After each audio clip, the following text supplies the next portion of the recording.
Good evening, life leaders. Does any one of you recognize the man not in the blue but in black? So, if you have guessed it right, that's the founder of the Bolsheviks, the Russian Communist Party. He was a Marxist. His name is Vladimir Ilyich Ulyanov, or more commonly known as Lenin. He was the one who led the people in revolution against the Roman Empire. The last dynasty was the Romanovs, and he established Soviet Russia. So he made it socialist and eventually a communist. So he was a revolutionary. He's the one that toppled down their government. The next person, for some of you who know this, all right, this is Muammar al-Gaddafi. He was the leader of Libya, and he was able to overthrow the Libyan government. And he became the president, and eventually he was deposed. What I'm trying to point out here is that he was a revolutionary too, just like Lenin, and he liberated Libya from the previous rulers, but he also became a autocratic. How about this one? Maybe you don't know this. This is a common story among nations in Africa. His name is Robert Mugabe. He's already dead just a few years ago. He was the one who liberated Zimbabwe, which was before Rhodesia under the British rule. He overthrew the Republic of Rhodesia and turned it into Zimbabwe. Also in the 1980s, first he became the prime minister and eventually became the president until 2017, and then he died in 2019. So he himself became a dictator. The next example is also a controversial one. I assume that you don't know this person, but he's still the president of Uganda, Yoweri Museveni. So he also led the National Resistance Army against their government, basically against Milton Obote. He was a liberator, but he's been the president since 1986, and he could not be replaced. Now, there are many other stories in other countries who were heroes and liberators, but eventually some of them or many of them became dictators and abusers. They have committed atrocities against their own people. So you would wonder, why do liberators and heroes turn to dictators and commit worse atrocities? They have hurt their own people. You would think that at beginning they wanted to help their people, but eventually they were not willing to give up power, and they became very bad rulers, or sometimes worse than the rulers that they previously deposed. Okay? We find a similar story in the scriptures as we continue our series in the David Saga. We are now in part 8. So the title of our message for today is When Bad Leaders Get Worse, God Keeps Working. God remains in the picture. He allowed the evil ruler, Shaul, to keep on getting worse and hurt the people that used to support him. So King Shaul was getting from bad to worse. And he decided to chase David, his very son-in-law, who has not done anything wrong against King Shaul. But because Shaul was getting envious of him, the people were more loyal to him because he's done more works in comparison with him. Instead of just pushing him away from the scenario, instead of just letting his son-in-law simply flee, it will cause him less anxiety. He decided to chase him and kill him wherever he could find him. And not only that, also the people that helped David escape from Shaul. So that's what we will learn for today in this lesson in 1 Samuel chapter 22. God does not always stop evil, especially when they are in position. Now you would wonder, why would God allow such things? There are many countries right now that are ruled by bad leaders, and they're the ones that cause their nation to get weaker. And God allows such things to happen. And this also happened to our very own country. So the lesson that I would like us to think about right now is, how can we see God still working? Trust him and obey him when he allows evil leaders to commit atrocities. Maybe Shaul wasn't that worse compared to some communist leaders that we have seen in the past century, but he became really a bad leader. So I would like to share with you 3 lessons from 1 Samuel chapter 22. The first lesson is, when evil increased, God strengthened David with people supporting him. David needed a lot of help. And that's what we have actually learned from last week. So we will be looking at the first 5 verses. So David secured his parents in Moab and went to Cheret with 400 men. So what happened actually here? 1 Samuel chapter 22 verse 1, David left Gath. So you remember last time, He went to the territory of the Philistines. And since he was identified as David, the Israelite commander, so he pretended to be crazy so that they would not harm him. And for a time, it worked. Even the king of Gath, Achish, said, "Don't bother me with this guy. We had enough crazy people around here." So he would pretend to be an insane man. But he knew that this would not last long. Okay, so David left Gath and escaped to the cave of Adullam. When his brothers and his father's household heard about it, they went down to him there. So David really needed to know if some people still remember him and would like to support him. At least the news got out, especially from his family, that he was hiding, and they found him there in the cave of Adullam. It was the worst, or perhaps the loneliest moment in the life of David. And God sent his very family there to help him and comfort him there. You know, as a family, we should be helping each other. We should be sensitive at what each one is going through, especially David was a special person. He became the firstborn of the family of Jesse. So my question is, do you pray and encourage for people, especially your family members, especially if they're the leaders, especially at the moment when they needed your support? So we know in this case, David needed a lot of support. God brought people to David who truly cared for him, and they found him where he was. So imagine the relief David had that his family knew about his situation and risked their lives finding him in Adullam and comforted him and supported him there. Remember, his brothers didn't believe him, but perhaps at this time, they already understood that David would be the leader of the nation, so they supported him, especially his parents. Number two, David attracted people who could relate with him. So God did not only bring people, his family, in Adullam to support him, but in Adullam, he was able to gather people who would become his army. Of course, they would be considered like a rebellious army, but David did not lead these people, this bunch of men, against the government. I don't think it was his intention to create an army here, but let's look at verse 2.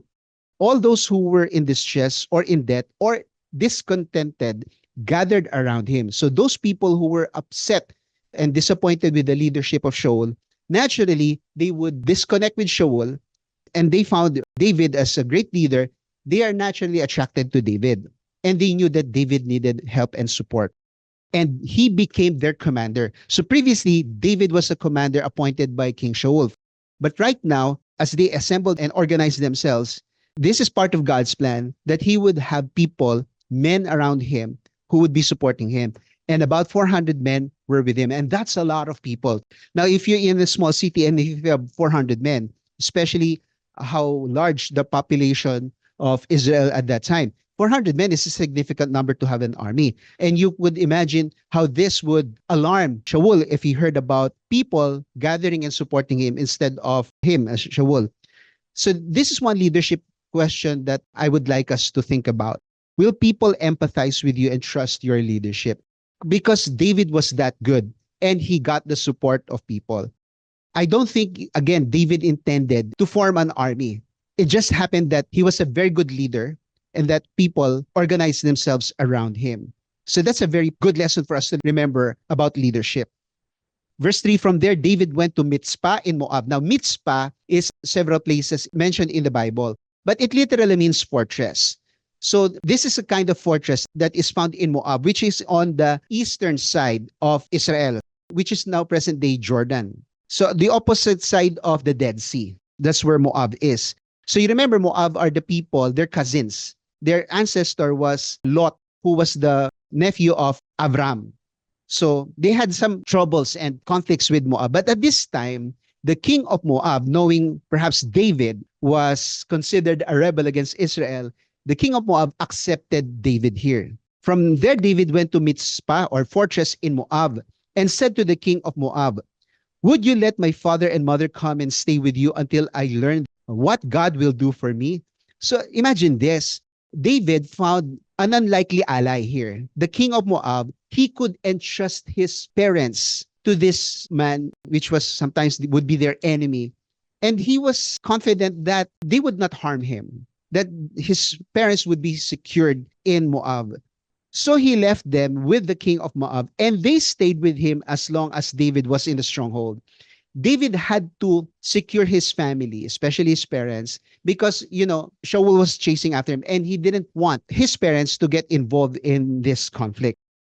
So he was protecting his family. Will you trust the guidance of the Lord when you seek him? Do you see there what David wanted to do? He said, I want to learn what God will do for me. David knew that God wasn't finished with him, that even though this was just the beginning of the hardest times in his life, well, actually, it wouldn't be the hardest because when he was king, he would commit a terrible sin, but this was the worst moment in his life. He had to run away from his very leader, his father in law, King Shaul, right? So seek the Lord's guidance when you are in trouble, whether you're a leader or a regular believer, you're a student, when you are in trouble, when life is very difficult for you, seek God and trust Him. And just like what David did, he secured his family because he didn't want them to get involved in his own troubles, right? Number four, God gave David guidance through a prophet. He could leave his family. At least he felt better that his parents would be secure in Moab. Shaul wouldn't dare to get his family in Moab.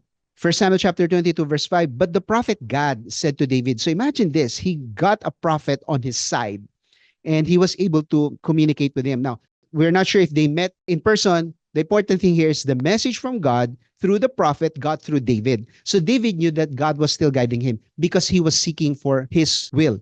Do not stay in the stronghold. Go into the land of Judah. So remember, Moab is on the eastern side. You have to cross Jordan River and the Dead Sea to get back to Judah on the western side. So go into the land of Judah, which is the territory of their nation. So David left, and which was a risk, and went to the forest of Chereth. Of course, in a forest, that's not a city, that's not a place for civilization. Somehow he would be protected there. Okay, so that's the guidance of the Lord. He got guidance from the prophet God. If you clearly seek the will of God when you're in trouble, He may send someone, a spiritual leader. Maybe He will send a word through your pastor, through your parents who are God fearing, and they can give you spiritual advice or wisdom. And in this case, it was a revelation from God through the prophet God in order for David to continue his mission for him, right? So let's try to trace where he has been. So he was in Gibeah, which was where the family of Shaul stayed. It was the capital of the royalty back then. It's part of Benjamin because remember, Shaul, it was a Benjamite. Okay, so that's his house. South of it is Jerusalem. Eventually, this is where David established his capital. But this is about only 8 miles. So Gibeah is in the north, south of Jerusalem. Nob is within the territory of Jerusalem. At this time, the Jebusites were in control of Jerusalem. They were not able to get rid of them during the time of Joshua. Okay? So he went to Nob. Remember, he got some food there and the sword of Goliath, which he used to chop off his head. And then he went to Gath. This was our story last week. He pretended to be crazy. And then in Adullam into the cave. And then to Mitzpah in Moab where he left his family. And then Karet in Judah. Now, if you look at the sequence, so at least you can visualize or imagine this in your mind where it was. So this is Israel. So you can see Gibeah. This is in the mountain ranges because the Jews tend to stay on the mountains while the Philistines were lowlands. Okay. So in Gibeah and Nob, and his family was from Bethlehem. So he went east to Gath and then to Adullam, and then he crossed the other side, Moab, and then he crossed again back to the west. Somewhere there, we're not sure where Karet is, but it's in the forest. So maybe a little south of Gibeah, somewhere near Adullam. So let's review. God brought people to David who truly cared for him. So he got his family visiting him in Adullam, and he was able to gain support of people. 400 of them became his army. So David attracted people who could relate with him. Those are the discontented people. Of course, he also attracted those who were running away from the law. God gave David another refuge for his family, and God gave David guidance through a prophet. Now, just a little note about how he attracted some people who were in trouble with the law. Whether you see this as a wrong move by David for accepting them, I think the reason why they got in trouble in the law because of the economic troubles that they were going through because of the failures of Shaul. I'm not justifying their actions. That's not the point of the text. The idea here is David got their support, and perhaps David understood their plight. He was also in trouble, just like his friends there. What do you do when you are stressed out?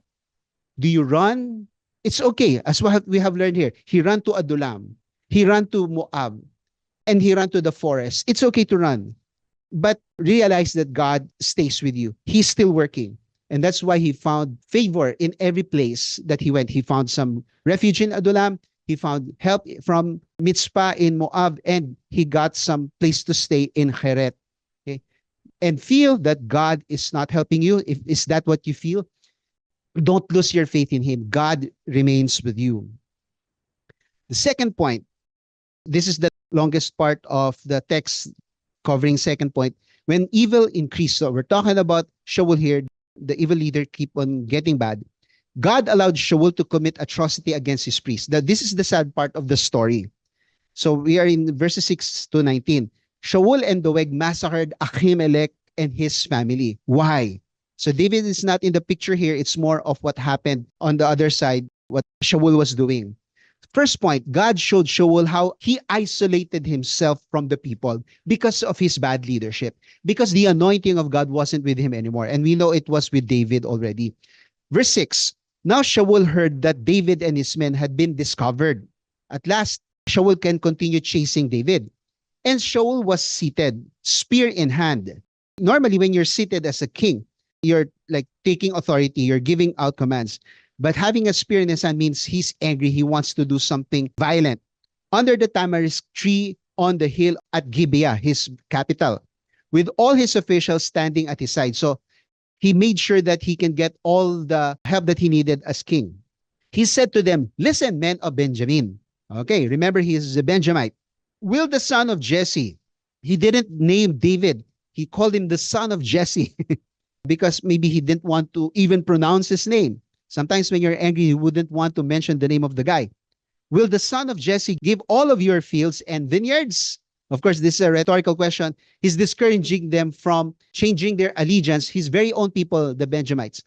Remember, David was from Bethlehem, which is part of Judah. They're just adjacent to each other. Will he make all of you commanders of thousands and commanders of hundreds? So what was Shaul doing here? He said, I am the authority.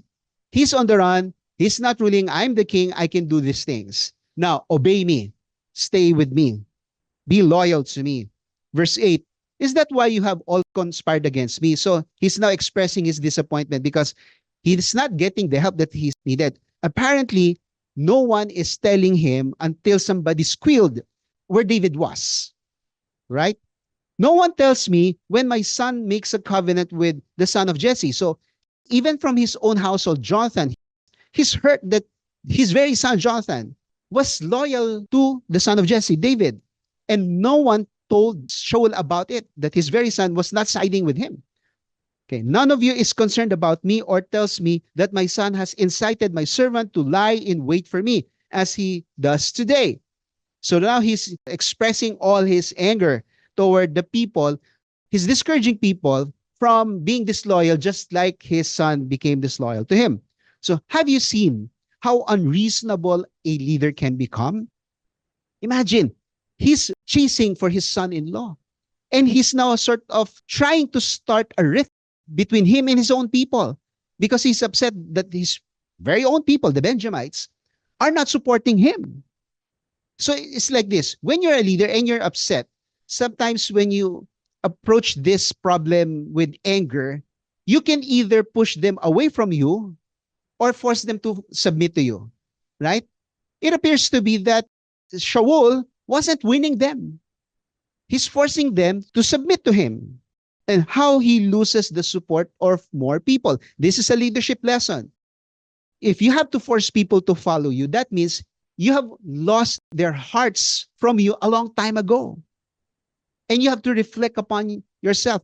Why have these people lost their loyalty on me? Why are they obeying my rival instead of me? Second is God allowed a non-Israelite to put his priest in trouble. So remember, Doeg an Edomite. Remember who are the Edomites? They are in the southern part of Moab. And the ancestor of the Edomites was Esav. And Esav is the older brother of Yaakov. Yaakov is Israel, the ancestor of the Israelites. So these are their cousins. Okay? Doeg the Edomite, for whatever reason, maybe he was a migrant, is ethnically an Edomite, but he's a migrant and he has aligned himself with the Jews or with the Israelites. So, but Doeg the Edomite, who was standing with Shaul's officials, said, I saw the son of Jesse come to Ahimelech, son of Achitub, at Nob. So he's squealing, he's snitching. Ahimelech inquired of the Lord for him, and he also gave him provisions and the sword of Goliath the Philistine. So maybe he wanted to gain the favor of Shaul, so that's why he's squealing where he witnessed David was. So come to think of it, was Doeg aware that he was getting Ahimelech in trouble when he squealed about him and David? We don't know. Maybe he just wanted, maybe perhaps to pacify Shaul, or maybe he wanted to earn more of his trust because he knows a thing or two about where David was. Third lesson, God manifested the irreverence of Shaul toward his priest and his family. So now Doeg is getting, again, Ahimelech in trouble. Verse 11, then the king sent for the priest Ahimelech, son of Achitub, and all the men of his family. All the men. Now, it was only Ahimelech who helped David. But why did he want even all the men of the family to come? So imagine this someone. He was telling them, you have to come to me. You have to face me. Maybe he had a plan against them. And Ahimelech sensed trouble, probably.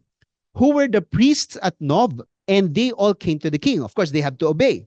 So maybe they were nervous. Why are we getting this someone, all of us, to the king? What has happened? Now, maybe they would think, maybe we know it's because of when David was here. Shaul said, listen now, son of Achitub. Yes, my lord, he answered. All right. Verse 14, Ahimelech answered the king, who of all your servants is as loyal as David, the king's son-in-law, captain of your bodyguard, and highly respected in your household? Now, listen to the defense of Ahimelech. He was defending David. Why? Because he knew David was innocent and he wasn't about to betray David. He knew that he could not betray an innocent man. Did he not know that that would anger the king more? Perhaps he did.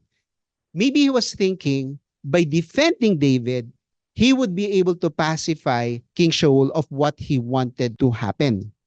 Maybe he was just thinking, if we can tell King Shaul where David was and he didn't do anything wrong, maybe everything will be fine. He didn't realize that he was getting himself into trouble by defending David. That's in verse 14. What happened in verse 15? Was that day the first time I inquired of God for him? No, that's my job as a priest to help people who are looking for God's advice. Of course not. He means it's not the first time. It's part of his job. So there's nothing unusual for him giving advice to David. Let not the king accuse your servant. Now he turns to him because he knew he was getting in trouble by giving him some advice. Or any of his father's family. For your servant knows nothing at all about this whole affair. So he's saying, I'm innocent about this. Maybe he had an idea that Shaul was really angry against David and he wanted to kill him. But he's saying, I'm innocent about this. So was Shaul open to understanding Ahimelech? Or was he predisposed? He already had things in mind against Ahimelech. To judging him and his family? I think it's the second one. He's been really angry at everybody, especially those who have an encounter with David and didn't tell him that they have met David. So, will the defense of Ahimelech work against Shaul? Let's find out. Number 4, it gets worse. God allowed Shaul to murder his priest and his family of all the people, innocent people. These are not combatants because he's accusing them of treachery. That's why he sentenced them to death. Let's see how the story went. Verse 16, but the king said, you will surely die, Ahimelech, you and your whole family. So imagine how Shaul said this. You shall surely die, Ahimelech, you and your family. So imagine how red he turned, how high and how loud his voice was, how angry he was. He was holding a spear and he wanted to kill Ahimelech right there and there. Then the king ordered the guards at his side. Remember, all the priests were there. And if he massacres all of them, he's basically ending the priesthood in Nob. Turn and kill the priests of the Lord. He even mentions the name of the Lord in his anger. He's going against God at this time. So again, he gets worse because they too have sided with David. They knew he was fleeing, yet they did not tell me. See that? But the king's officials were unwilling. See how God was working here? They knew this was a bad judgment of King Shaul. To raise a hand to strike the priests of the Lord. They had more fear. Imagine this. They had more fear of God, of the Lord, than Shaul himself.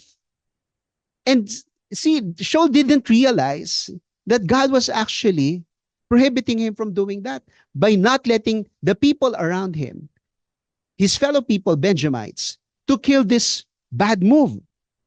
Verse 18, then the king ordered Doeg, the only guy who looks loyal to him, not even an Israelite, you turn and strike down the priests.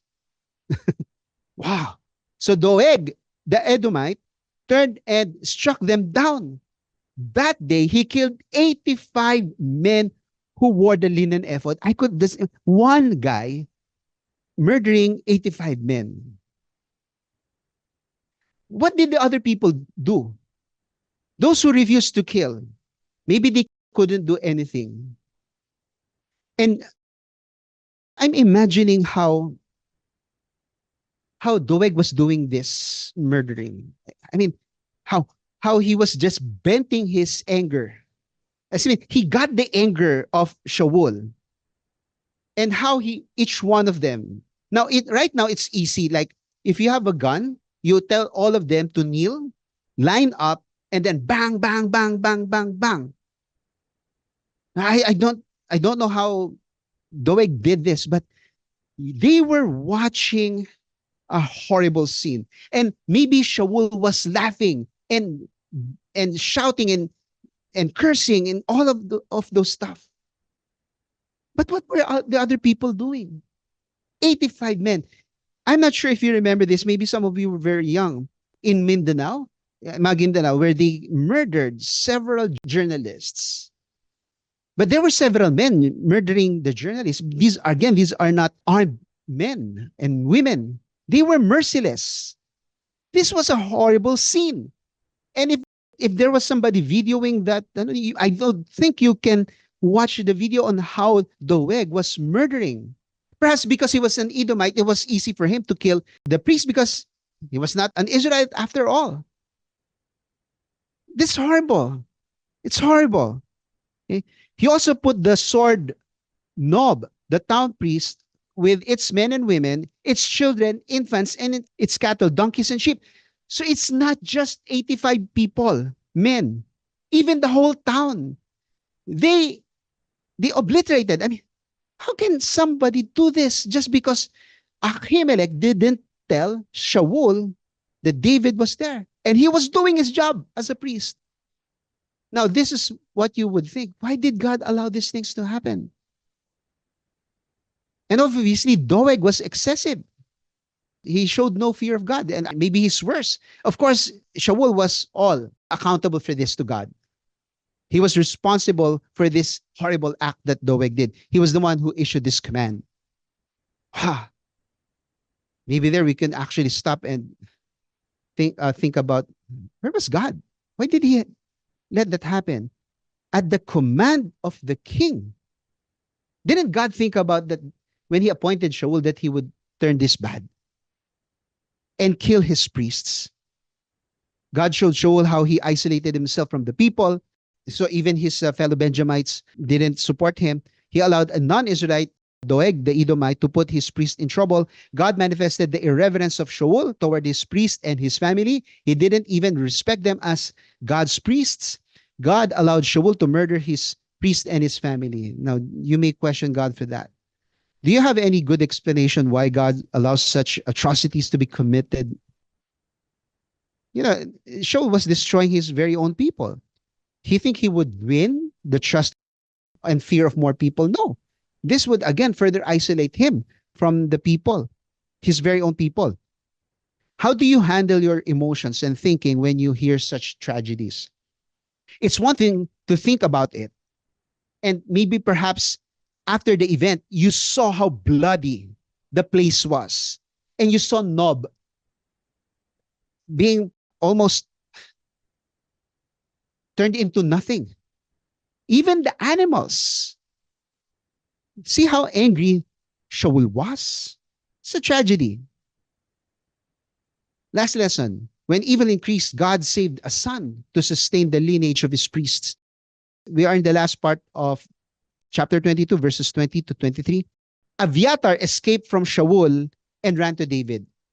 Number one, God spared Abiathar from Shaul. Verse 20, but one son of Ahimelech, son of Achitub, named Abiathar, escaped and fled to join David. Why did Abiathar run to David? Where would he go? Nowhere else but to David. He could not submit himself, of course, to Shaul. Even if he begged for mercy, he would have been killed there. He told David that Shaul had killed the priests of the Lord. Imagine you lost your town, you lost your whole family.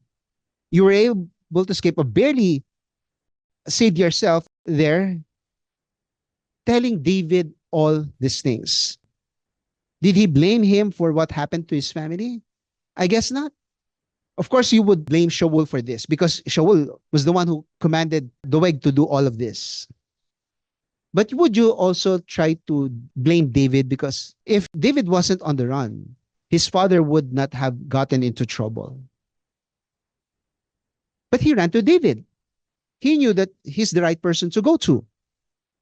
So what would David do? Somehow to help Abiathar process all of these things. Second lesson, God showed how humble David was to take responsibility for the misfortune. Actually, to call it misfortune is an understatement. Verse 22 and 23, then David said to Abiathar, that day when Doeg, the Edomite, was there, I knew he would be sure to tell Shaul, I'm responsible for the death of your family. So imagine David was crying at the news. Ahimelech helped him, and he's dead. And not only the man who helped him, who gave him food, who gave him the sword of Goliath, but his whole family, the whole priesthood, and at least one was saved. So imagine how broken David was. And seeing the only survivor, he's alone. David knew how it felt to be alone. And now he has a guy with him, Abiathar. They can help each other. Stay with me. Stay with me. Don't be afraid. Don't be afraid. It's encouraging him. The man who wants to kill you is trying to kill me too. You will be safe with me. David took responsibility. That's the sign of a mature leader. Even though he didn't have to. He took responsibility. Was David outraged? Of course he was. But I think it's a mixed feeling because the whole family got massacred. He could have cursed Shaul for doing this. Cursed Doeg. Maybe we don't know. The story is as simple as this. He just said that I knew Doeg would squeal about me. Did he feel guilty? Yes, he did. Even though he was not the one who committed the murder. Was he vengeful? He was patient. That's what you have to be careful of as a leader. Even if something wrong happened, keep yourself under control. Don't stall or don't rant against God. Don't blame God for this. Keep your faith in God. So God spared Abiathar from Shaul. God showed how humble David was to take responsibility for the misfortune.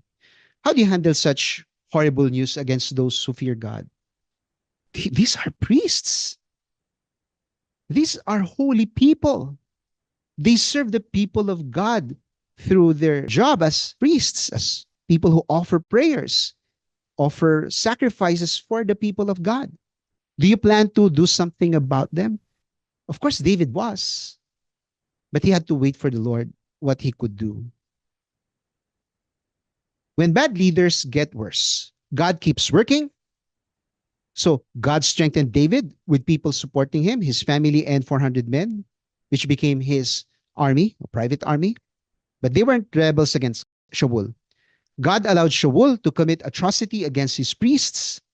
That's sometimes the hard part to swallow. God saved a son to sustain the lineage of his priest. Abiathar made it through.